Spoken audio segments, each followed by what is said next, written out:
سعرت ناي صلاتي دقيمنا خنرغاغصو نخل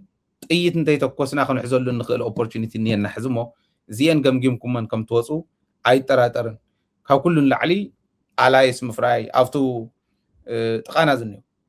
ናይ ዓፋር ጉዳይ ናይ ኤርትራ ናይ ፅምዶ ጉዳይ እውን ኣጠናኺርካ ምኻድ ንታሕታይ ዝኒሄ ናይ ቅማንት ናይ ኣገው ናይ ኣምሓራ ክልል እውን ሓቢርካ ምስራሕ ምስ ሱዳን እውን ከምኡ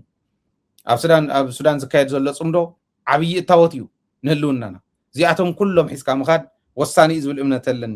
عبدان ناي ገለገሊኦም ግን ኣደብ ክሕዝ ከዓ ናይ ግድን እዩ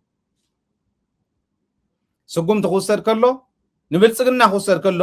ነቶም ትግርኛ ዝዛረቡ ብልፅግና እውን ስጉም ትኽወሰድ ኣለዎ ሓደ ዝንጉስ ዝበሃል ንቀደም እዚኣ ክጋብዘኩም ንጉስ ኢሉና ኢሎም ቶም ተጋደልትና ዝነገሩና ሓሽከር ብልፅግና እዩ ንጉስ ዝበሃል ኣቦ እዩ ዝብልዎ ኮሎኔል ንጉስ ወልደ ጨርቆስ ዶ ገብረ ጨርቆስ ዝበሃል ናቱ ተልእኾ እንታይ ምዃኑ ባዕሎም ቶም በፂሖም ዝመፁ ነጊሮምና ነይሩ